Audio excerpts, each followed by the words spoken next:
dunia indah dengan berbagi.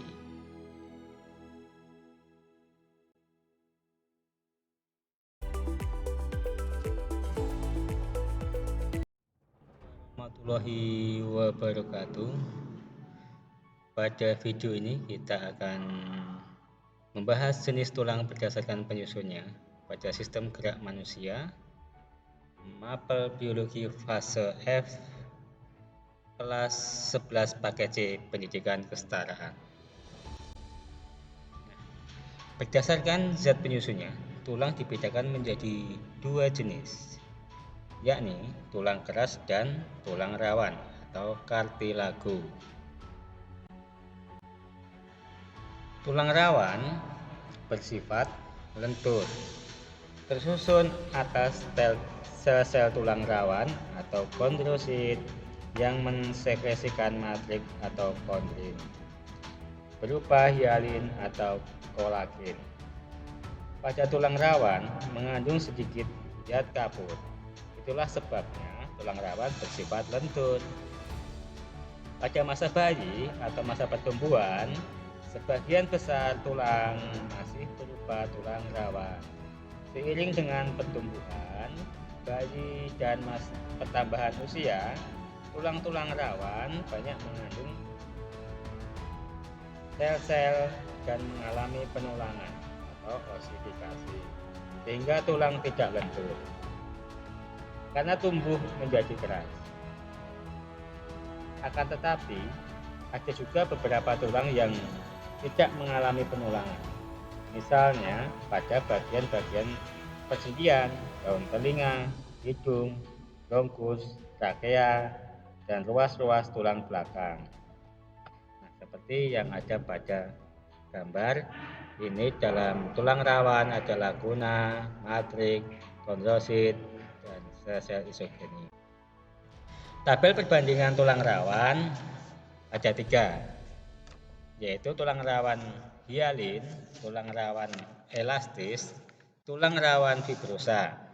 Nah, perbandingan pertama, yaitu tulang rawan hialin bersifat halus dan transparan, sedangkan tulang rawan elastis bersifat lentur dan tulang rawan fibrosa bersifat kurang lentur.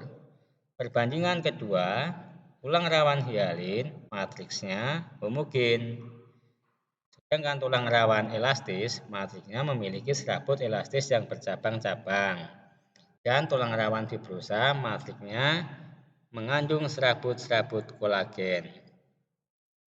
Dan perbandingan yang ketiga, yaitu tulang rawan hialin terdapat pada permukaan persendian dan trakea, sedangkan tulang rawan elastis terdapat pada hidung dan daun telinga. Dan tulang rawan fibrosa terdapat pada ruas-ruas tulang belakang, lutut, tendon atau ujung otot yang melekat pada tulang, dan ligamen. Kemudian tulang keras, pembentukan tulang keras berawal dari kartilago, berasal dari mesenkim. Nah, tulang keras tersusun dari jaringan tulang keras yang terdiri dari sel-sel tulang atau osteosit yang membentuk lingkaran. Di tengah-tengah sel tulang terdapat saluran Havertz. Di dalam saluran Havertz terdapat pembuluh kapiler yang berfungsi untuk mengangkut sari makanan dan oksigen pada sel tulang. Pada tulang keras banyak mengandung zat kapur atau kalsium dan sedikit mengandung zat perekat. Matriks akan mengeluarkan kapur dan fosfor yang menyebabkan tulang menjadi keras. Proses pengerasan tulang disebut penulangan atau osifikasi. Jenis osifikasi adalah desmal dan kondral. Kondral meliputi perikondral dan enkondral. Desmal merupakan penulangan pada tulang keras, sedangkan kondral adalah penulangan pada tulang rawan.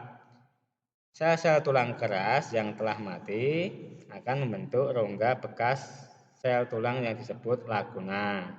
Setiap laguna dapat berhubungan satu sama lainnya melalui saluran-saluran kecil yang disebut kanalikuli. Tulang keras terdapat pada seluruh tulang anggota gerak. Lapisan luarnya keras atau kompak dan mengelilingi rongga yang disebut rongga sumsum. Jadi tulang tidak rapat ya, tetapi berongga di tengahnya. Seandainya semua tulang rapat tanpa rongga, tubuh kita sangat berat dan akan sulit digerakkan.